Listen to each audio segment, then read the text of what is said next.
ఉదయం నుంచి ఉరుకులు, సాయంత్రం నుంచి చదువులు, రాత్రి వరకు రాతలు. ఇది చిన్నారుల రెగ్యులర్ లైఫ్. ఆటో ఎక్కించి వెనక్కి వస్తున్నాం కానీ వాళ్ళ సేఫ్టీ గురించి ఎంతమంది ఆలోచిస్తున్నారు? బడికెళ్లే టైంలో వాళ్ళు పడే బాధలు ఎంతమంది పట్టించుకుంటున్నారు? వాళ్ళ జర్నీ ఎంతవరకు సేఫ్?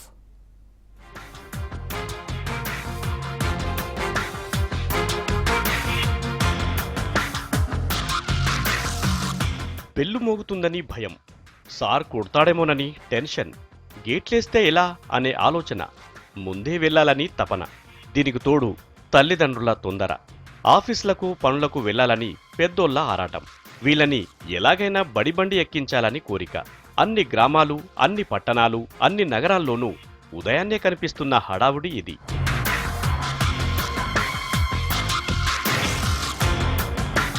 టెక్స్ట్ బుక్స్ నుంచి జామెట్రీ బాక్స్ వరకు అన్ని భుజాన తలిగించుకుంటున్నారు బుల్లి సైనికులు. బుజ్జిగాళ్ళని బడికి పంపే టైంలో హడావిడి చేస్తున్నారు తప్ప సేఫ్టీ మాత్రం ఎవరూ చూడడం లేదు.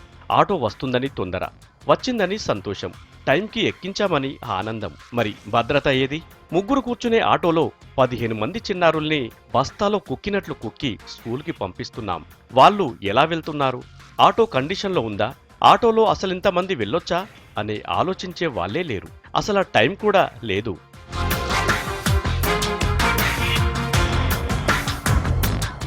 ఇక ఆటో వాళ్ళైతే అంతే, ఎంతమంది ఎక్కినా ఓకే.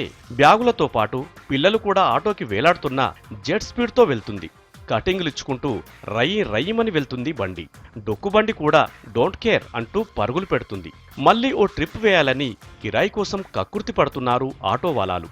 చిన్నారుల పరిస్థితి ప్రమాదంలో ఉందనే విషయం కూడా తెలుసుకోరు. రవాణా శాఖ కండిషన్లు రోడ్డు మీద కనిపించవు. ఆటో డ్రైవర్లకి అసలు ఎంతమందికి లైసెన్సులున్నాయనేది పెద్ద ప్రశ్న. ఆదిలాబాద్ జిల్లాలో ఈ పరిస్థితి మరీ దారుణంగా ఉంది.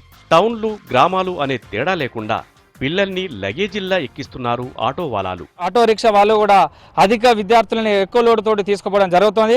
దానికి ఆటోలకు కూడా ఎలాంటి రక్షణ కూడా లేకుండా ఈరోజు ముందుకెళ్తున్నా కూడా ఇలా రవాణా ఉన్నటువంటి ఆర్టీఏ అధికారులు కూడా చూడనట్లుగా వేరాస్తున్నారు. అయినా ఈరోజు ఆటోలో పంపించినప్పటికి కూడా ఆటోలను కూడా తనిఖీలు చేసి ఆటోలో కూడా రక్షణ ఏర్పాట్లు, కవచం లాంటిది ఏర్పాటు చేయాలని చెప్పి కూడా ఆర్టీఏ అధికారులను కూడా కోరుకోవడం జరుగుతూ ఉన్నది. హడావుడి చేసిన పిల్లలు క్షేమంగా చేరుకున్నారో లేదో అనే టెన్షన్ మాత్రం తల్లిదండ్రులకు తప్పడం లేదు. ఉదయాన్నే ఎలా వెళ్తారో అనే టెన్షన్, సాయంత్రం కాగానే ఎలా వస్తున్నారో అని ఎదురుచూపులు తప్పడం లేదు తల్లిదండ్రులకి. ఆటో వాలాల తీరుతో పేరెంట్స్ ఇబ్బంది పడుతున్నారు. రవాణా శాఖ అధికారులు సీరియస్ యాక్షన్ తీసుకుంటే తప్ప ఈ పరిస్థితిలో మార్పు రాదంటున్నారు జనం.